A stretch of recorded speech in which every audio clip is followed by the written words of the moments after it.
the person to whom I owe my devotion to the cause of justice in the American criminal system. That name is Bill Weber.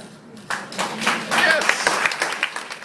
While he was president of NYTS, he was a pioneer in bringing education to people in prison.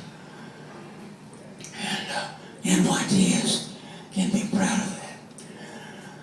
I was talking to the president of Harvard University some years ago, and the mention of Bill Weber's name came up. And Nathan Pusey, that former president of Harvard, he said, you know, Bill Weber was a saint. And indeed, he was. He was the saint of justice for people who get put in prison. Some for good reasons, some for bad. When Peggy and I were in retirement, we asked ourselves, what can you do with your retirement besides lie on a sofa and on a beach in Florida? We decided that the question of criminal justice for young people was a good cause. And so we started giving some time to it. Really because of Bill Weber. We accepted the programmatic invitation of the Osborne Association to do some visiting every Friday to people getting soon to get out of prison at Sing Sing. Well, I don't know whether those months of Friday afternoons with those men did any good for them, but I know one thing it did good for us.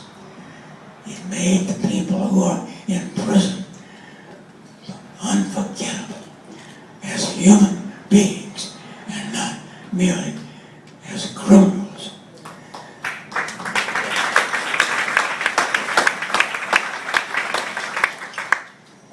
I owe to one of my teachers at Harvard, Robert Bella, a sense that our debt to people in the past is so profound that even if they have passed away from this life, as Bill Weber has, we remain their debtors. Said Robert Bella, the dead are still a part of our living community. They are not gone. We cannot live without them. Because of the nightmare in our human history, we still can do something for the suffering dead. We can bring about some of the justice and human flourishing that they only partly succeed in doing. Well, bringing out some justice for the people who have been suffering from the injustice in our criminal justice system, a misnomer, I'm afraid, is a worthy cause. There are the people in this room who deserve this award more than I do. If he were here, certainly Bill Weber should be getting it. But also, the whole faculty of New York Theological Seminary that has so pursued this cause for its own students.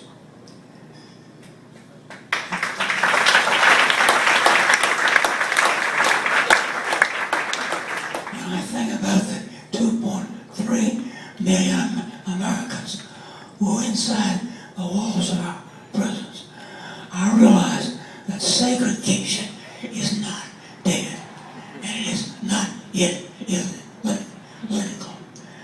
We are segregating those 203 million human beings, and it is one of the crimes of American society that we want to forget them.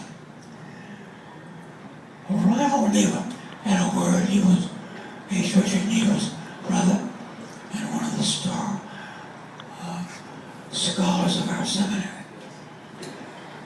He said, there's one thing in the Bible, in the New Testament, that is empirically true. I mean, you can prove it, that it is factually true. Of that verse from Romans in the New Testament. All have sinned and come short of the glory of God. If we had more Americans and more Christians who understood that and practicing it, we would not have such a superiority complex like the rest of us had toward people in prison. We put them in prison and we segregate them and we deny them the recognition as fellow human beings. Well, the fact is, all of us are law breakers in one sense or another. If you don't believe that, you haven't looked at your record as drivers on the highway. All of us have done something which might deserve imprisonment. And if some of us didn't have the money for good lawyers, we might actually be there. I'm a great admirer of the Coming Home program, which Fordham University School of Social Work has been implicating, often with the help of churches. It's a program for restoring the humanity and the citizenship of people who get out of prison. 3/4 of the people in the jails of New York State will be getting out.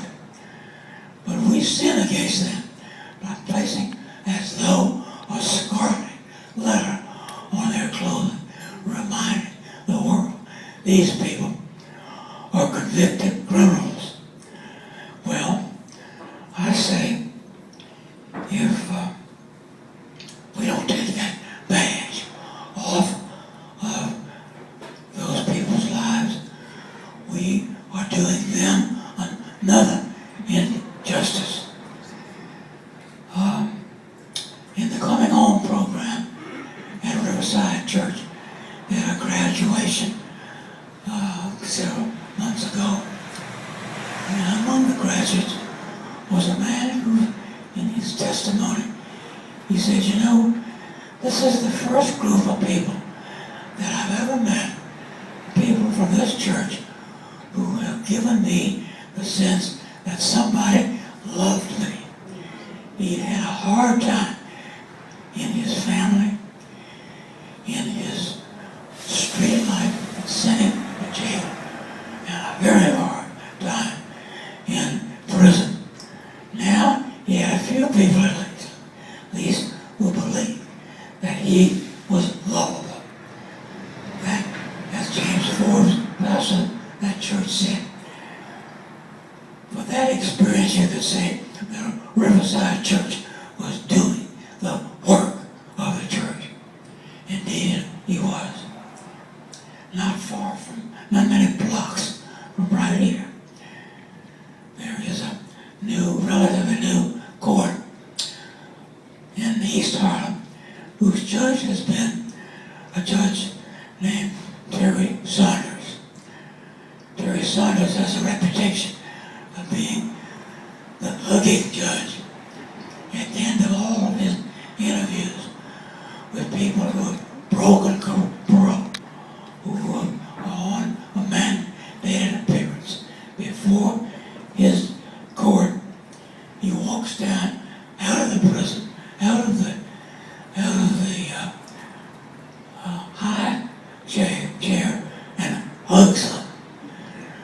Well, the religious people in this room have an obligation to hug the people in this room who have not been much hugged in their life, but who have been more insulted and hurt by our so-called criminal justice system than helped.